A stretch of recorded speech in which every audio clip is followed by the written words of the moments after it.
Welcome to the Fat Tail Investment Podcast this week. We have a cracking guest for you today, and it's a little bit different to what we normally do.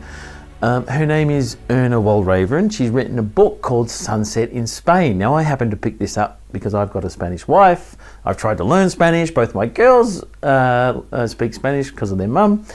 But the reason I'm getting her on the podcast because the owner of Fat Tail Media, I should say Fat Tail Investment Research rather, he began with a magazine called International Living, and it was about Americans at the time taking the capital that they had and finding somewhere cheaper to live that perhaps had better healthcare or better lifestyle, better weather. And that struck out for me when I saw Erna's book. So of course, she has, her and her husband have a house in Sydney, had a lifestyle on the northern shore there, but she had this pull towards Spain because she had lived there and speaks the language. Now, I've spent a bit of time in Spain, beautiful weather, great food, good people, cracking lifestyle. If you've got an income from somewhere else, because the wages aren't so hot in Spain, right? So at much lower cost. So I thought it'd be really interesting to get Erna on to hear about how the idea of moving to Spain came about, what she had to do out here in Australia to make it happen, and what they found once they got over there. So it's a really interesting book. I encourage you to pick it up and have it read. It's more like a travel memoir than our usual sort of finance books that we talk about here on the podcast. But she's certainly made a brave decision. She's invested quite a bit of money over there in a new property. And it's really interesting to see her story and what drove her to do it. So if you're intrigued by the idea of international living, maybe stretching your super income or capital growth further, perhaps you can spend some time overseas. Doesn't have to be a permanent move. You could spend, say, the summer in Northern Hemisphere for their summer and then come back for the Aussie summer, or potentially sell up here and do what Erna's done and move to Spain. So if you're interested in that idea, check out her book. But of course, let's talk to her now for her take on living in Spain. I wanted to start this because Fat Tail Investment Research is owned by a guy called Bill Bonner, and he's a big publisher in the US. And the very first magazine he published was called International Living, which was about retiring overseas. So can you tick us off and say what led you to this idea of moving overseas, and why in particular Spain? Yeah, I was born in the Netherlands, in Holland, and I moved to Spain when I was 18. Typical teenager, I just wanted to get out of the small country town and that I grew up in and the grey skies of the Netherlands, and Spain seemed like such an adventure. So I lived there for 7 years in my late teens and early 20s and became a translator. Then I met my lovely husband. We're still together, and so it was well worth chasing him to the other side of the world, as I did eventually. We sort of met in different places over a few years and then went, nah, we're going to stay together. One of us will have to move. He tried the Netherlands and wasn't that enamored. As a botanist who specializes in desert plants, his work prospects didn't look too good. Maybe he needed to go to the marijuana plant. Yeah, that's right. So then in retirement, I had a hankering to be back in Spain for some time, and we went over there just for a visit, and I had that visceral moment when we were sitting on a cobblestone square drinking coffee in the early morning, and all these plane trees around us and little benches where people meet and chat. And then the church bells rang, and there was just something going off in me that said, I want to live here again. And luckily, this gorgeous husband, who's still around, said, yeah, let's have an adventure. Why not? So that's how that came about. I'm just thinking, so you're living in Sydney. At that point, you decide to go and rent over there and give it a try. Is that how it started off? Yeah, that's right. So we were living blissfully on the insular peninsula in Avalon, and gorgeous. I mean, you couldn't really ever think that wasn't a fabulous life, but I felt there was something missing, maybe some adventure, of some sort, maybe purpose. It's hard to know. I mean, retirement can be a difficult time. It's like when you finish your schooling or uni and the whole world is open to you and you go, now, what am I going to do with my life? I need to invent a life. And how am I going to do that? So, yeah, the plan was to rent. And then Alex, bless his cotton socks, one day taking photographs, he sees a house for sale right next to where we stopped the car. And instantly he became very interested in the sign that said for sale. I mean, there were beautiful white-capped mountains in the distance and little almond orchard right in front of it. So, you know, pink blossom, white mountains, you know, you couldn't do better, really.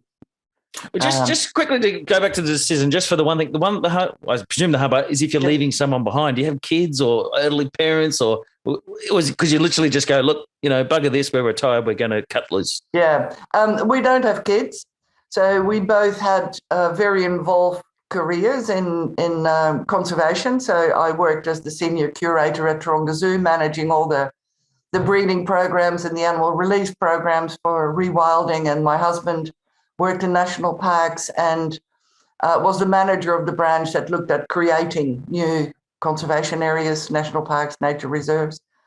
So I think it was pretty clear we both love nature.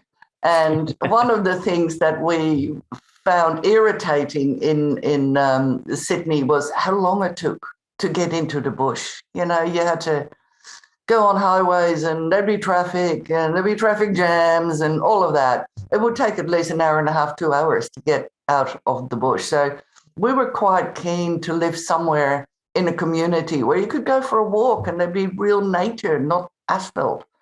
So yeah, it wasn't a hard decision somehow. I think it is because the decision was made whilst we were there and it all seemed a bit of a hoot. And that house in Sydney would still be there when we came back if we didn't like it. And with you being Dutch, does that mean you have your EU passport? So you sort of cleared that hurdle fairly easily? Yeah, we did. I mean, we did stupidly, for some reason, did not realise that Alex needed a visa for a longer stay because we'd been to Spain quite regularly and he'd never needed a visa. And we just thought that, you know, there was some reciprocal arrangement between Australia and Spain. I've got a funny story about that too. So we had to sort of scramble and go to the police for foreigners and, you know, get special permits to be allowed to stay a little longer than the 3 months that he was allocated, but with as a tourist, and the passport, tourist visa. One thing I wanted to talk about is, as I alluded to, my partner is Spanish and she's from Castilla y Leon. Now, when people think of Spain, they think of, you know, maybe the south of Spain, Granada or Ibiza, the islands, Barcelona, Madrid, mainly the Mediterranean. I think that beachy kind of lifestyle. Yeah. You're in the heart of Spain where you don't get many tourists. There's not a lot of English spoken. It gets quite cold in the winter there. It's not the Spain that we have in our minds, or most people have in their minds. What drew you to that area? For me, it was the real Spain because I lived in Spain in the 1970s. If I go back to where I lived then, it is so developed. I could be, you know, in an English resort, really, of some sort. When you go to places like Benidorm, you know, you go from the Irish pub to the German beer hall, and it doesn't feel like the real Spain that I'm nostalgic for. So in the center of Spain, that Castilla y Leon, for one, the most beautiful Spanish is spoken there. Yep. There are no tourists, so it's real. There's, you know, Spanish tourism to the area a little bit. The food's great. The people are really excited to meet people from the other side of the world in particular.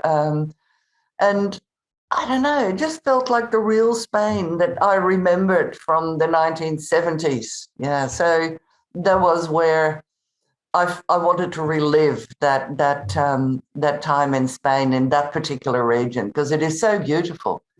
Yeah, absolutely. I've spent a lot of time in that area. Yeah. It's one thing, I guess, to go over there when you've still got your house in Australia. I feel like that would feel like security in a sense that you go, oh, we can always go back. But you did take the step to sell your house in Australia. Is that correct? Eventually we did, yes. So after we bought the house in Spain, and house is probably a slight overstatement. It was a ruin. I've seen the picture. Yeah, it was a ruin. It had a hole in the roof. One of the ceilings had collapsed. The chimney had collapsed all the way down into the lower floor. No one had lived in it for 11 years. But I think we were so emboldened by having taken this step to buy a house in Spain that when we came back, we went, well, what we were looking for, a small village, small town, community, because COVID hit, we had to stay here for some time. Last time we came back, all the borders had closed. So we said, well, let's do the same thing. So within weeks, our house in Sydney was on the market, and we bought a lovely 1920s wooden cottage on the mid-north coast in a small village on a big river. And I'm from a town with a big river in the Netherlands. That all felt very nice, and there are black and white cows, and that too felt very welcoming, I thought. I can hear the cows moo when I'm in bed sometimes, so that's pretty good. So I think we were just emboldened. I think our friends and family were a little worried about us. We were making a lot of decisions in a quick time. But I think we are lucky bastards. We have an income. We have a house over our head here. We have a house over our head there. We have the luxury of reinventing ourselves. It's we're not.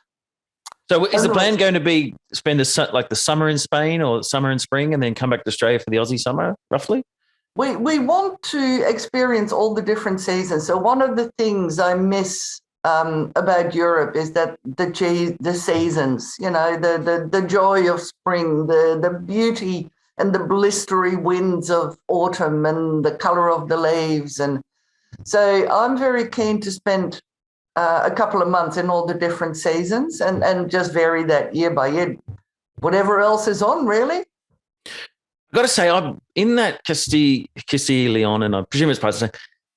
When you say it's an old house, probably for anyone listening in Australia, they wouldn't grasp, I don't want to be rude about your house, but how run down some of those houses are. Like, they're amazingly, like when you look at how much work you guys need to do, or at least pay someone to do, do you sometimes go, oh, we could have made it a bit easier by buying something a little bit more new? Yeah, but we're all so charmed by the romance of an old house. I mean, the house was, there's a plaque above the door that says 1766. Wow. And then Captain Cook hadn't made it to Australia yet. And then behind there is a barn, which the locals have told me, and we sort of looked a bit at the construction, was probably built 200 years before that. So we got this humongous barn behind us. It's attached to the house. There's a door. The cows and the pigs used to run through the kitchen to get into the barn. There's still an opportunity for a Kevin McLeod barn conversion one day. But yeah, there was no kitchen at all. There was an open fire, and the pots and pans hang on that. There were parts of the house where still river stones, pebbles that had been put into the mud. The bathroom had been put in the 1960s somewhere when sewage came to town. And because it's a really old house, there weren't many opportunities of where to put it, because the house, it's next to a river, but it's below the road. And as we all know, that stuff doesn't travel uphill. So in order to get level with the road, they built this tiny little bathroom with a sitting bath that you sit in, about a metre above the floor level in the house. So they must have been really short, because I certainly couldn't. Well, most funny shower, aren't they? Yeah. You couldn't stand up in the shower. And to brush my teeth, I'd sort of have to come in on bended knees and, bend my head down. That one, it was sort of functional. And when we first moved in, it was great because we had a toilet and we had somewhere, it was middle of summer when we first arrived there. Hot. It was hot. Being able to use the shower in that sitting bath, they're really funny things. They're about the size of, a small coffee table, and it's got these levels in it where you sit and then a shower you can sort of use around. But yeah, it was very primitive, primitive. You say in the book, I should give it a look. There it is. That you bought the house, you committed to the idea, you just got the builder in, and then COVID hit. Like when you were sitting here in Australia, did you just go, "Oh my God, like how is this possible?" Yeah, I think everyone sort of, has COVID stories. We weren't nearly as bad off as most people. We were relatively safe where we were, and that house had been there at least since 1766, so we knew that it wasn't going to get much worse. And one of the first things Paco, the builder, did was he fixed the roof, and he promised to do that when we left. I mean, that was another interesting story too. I mean, we're not young and naive, but obviously old and naive, because we just walked around with him. And he hand wrote on a piece of paper what it was that we were asking, and then he put a figure next to it, what he thought it was going to cost. And we had a handshake. We had no contract. And it turned out absolutely fabulous. I mean, once again, that's a difference between being in those tourist areas where there are many dodgy builders ready to rip off the foreigners. These people were so honourable. They've lived in those villages for generations. They're not going to ruin their reputation for 10,000 euros. Yeah, absolutely. I'm just thinking of your husband. I know that you're a translator and you're fluent in Spanish. It's tougher when you're not fluent. How did he go battling with the language? He's learning. He did a short stint in Valencia. We were staying there for a while, a few years back, and he did one of those intensive courses all day long and study at night for 2 weeks. And that really improved his Spanish quite rapidly. But yeah, I mean, I am fluent, but I don't know building terms. I'd struggle with building terms in English. So that was a bit of a learning curve for me too. But you can always talk around it, and that's what he does too. He's much more brave, less timid, I suppose. After a cerveza, a beer in the bar, it seems to always loosen the tongue, and your inhibitions are just not as great. It's quite fun how you in the book, you talk about going to the bar all the time, because that's the way it works there. Everything it's about, you go to the bar and meet people. That's what they do. I was going to say, this is a financial podcast. So how do you find the cost of living in Spain? Is it less than Australia? It's very cheap. Yeah, it's very cheap. We came back and they charged us $10 for 2 coffees. We go, what? In Spain, it's €2.40, €2.40, and you probably get a little cake with it or something. Things are certainly a lot cheaper. We bought the house for 25,000 euros. So at the time, I think it might have been around $40,000, and it's in a picturesque village with cobblestones, and it's a plot of 400 square meters, and it's got a walled garden and a 3-story house and a humongous barn, and a hole in the roof, obviously. that impacted on the price. And a slightly uneven floor. Yeah, and a slightly uneven floor. And we've probably spent about 50,000 euros now, but the bottom floor, we got underfloor heating, and there's a new bathroom and a new kitchen, all very authentic. I think we've done the age of the house justice. We've got mod cons, but it still looks like an old farmhouse.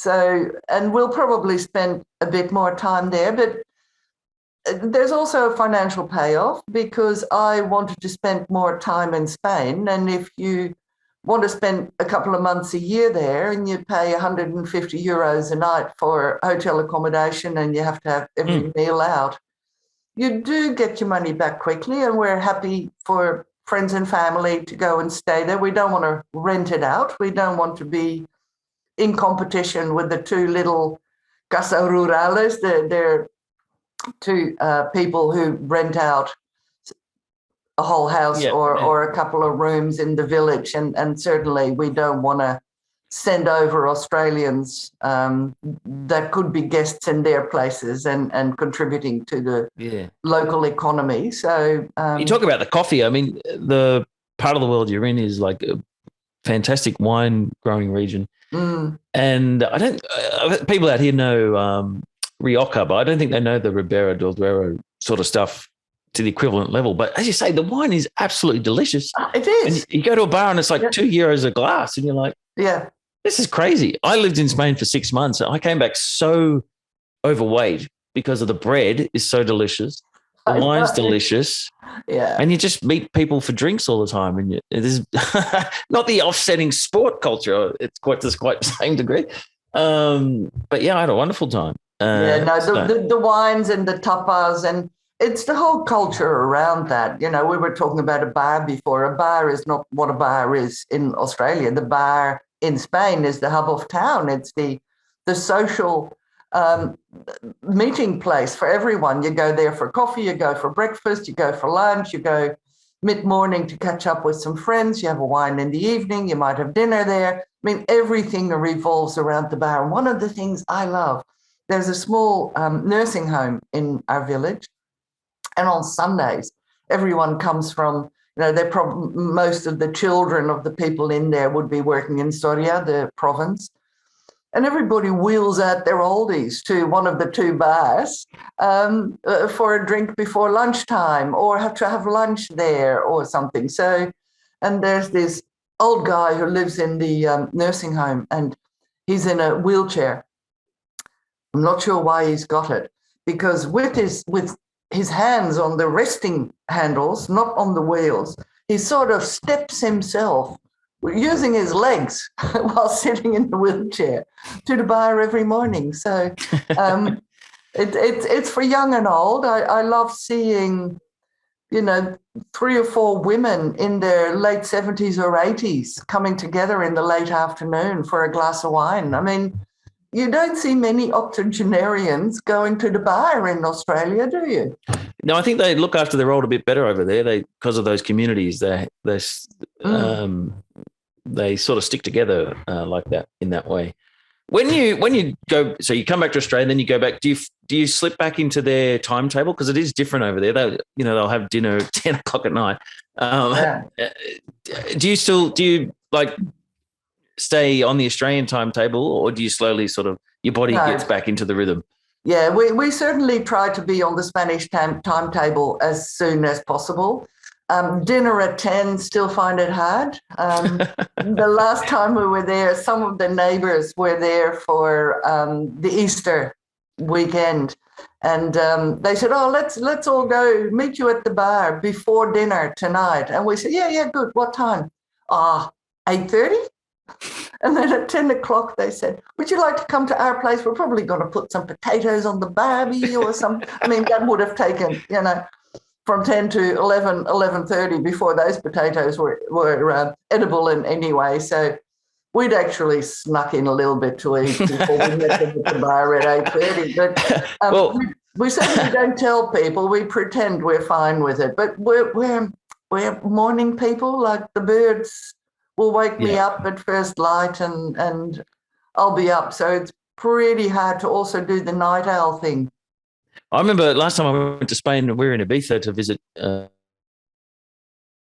Isabel's sister, and we had with some people, and the booking was made at midnight. Yeah, that's right. That was dinner at the restaurant. Yeah, that was dinner. Yeah. And look, I don't know how they do it, because nobody really sleeps in the siesta. I mean, that's all a myth.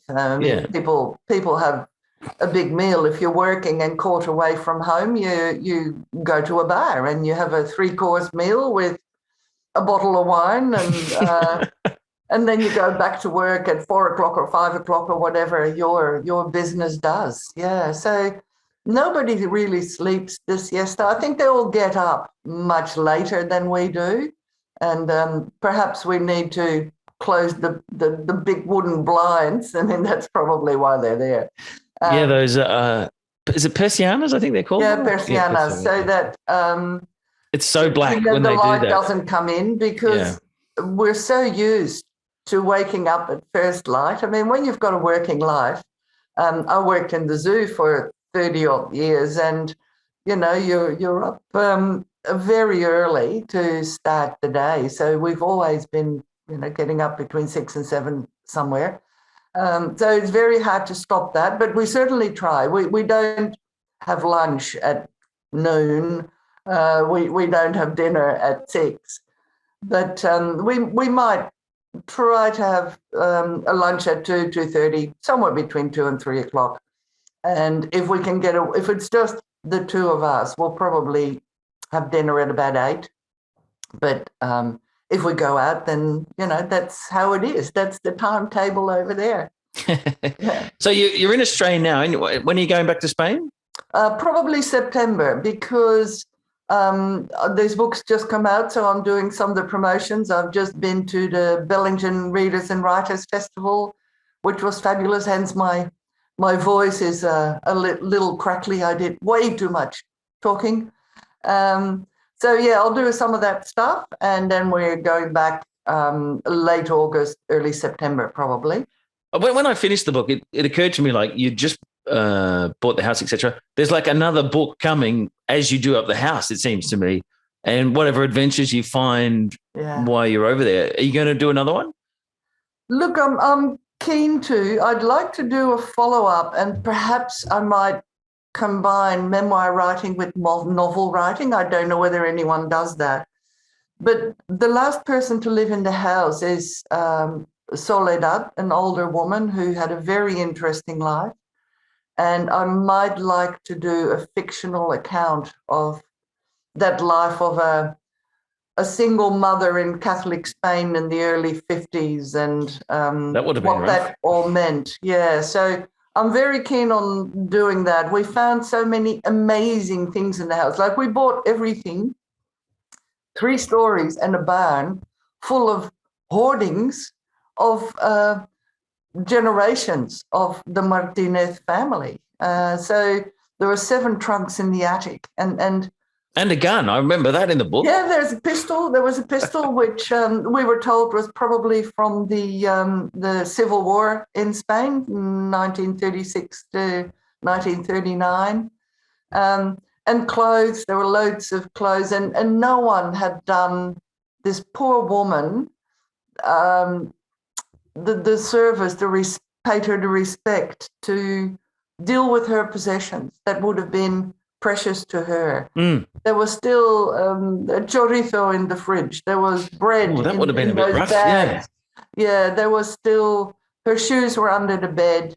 The clothes that would have come just off the line were folded on the bed. That seems extraordinary that they're just that abandoned like that.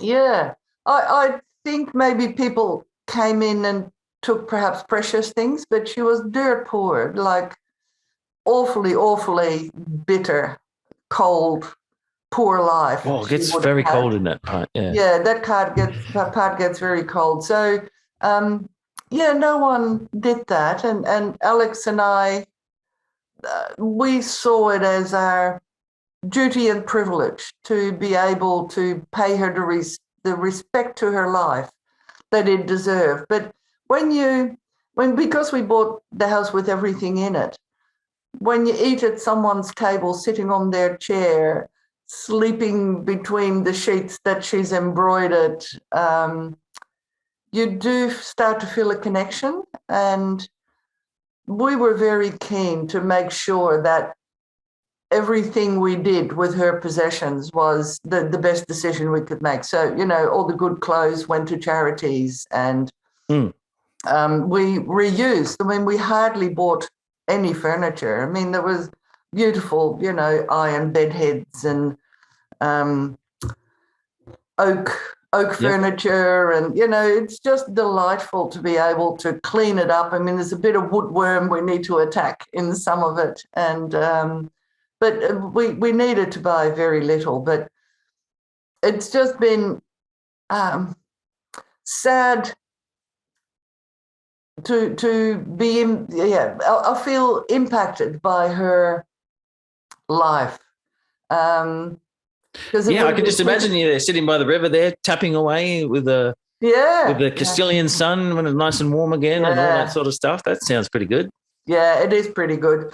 So far, none of the locals really know that I've written a book. I changed the name of the village just in case they were a little bit upset with my portrayal of the people I chat to in the bar. Yeah. But I think I'm safe because nobody speaks English. There's one woman who has a couple of words of English. She's our neighbour, Carmen, who brought me a chorizo to welcome us to the village, which was just gorgeous. I had a funny moment once when Spain won the World Cup. I thought it was we were over there at the time, I think it was 2010, and I was like, I can write an article about this, and I bashed it out. I sent it to the Age newspaper, and they published it, and I went to bed and didn't think about it. I got up in the morning and I was like, that's cool. They're going to publish it. And I was trying to explain to my Spanish mother-in-law that this was exciting. But at that stage, I couldn't articulate it. She's just looking at me like, I don't know why he's excited, but do you want a coffee?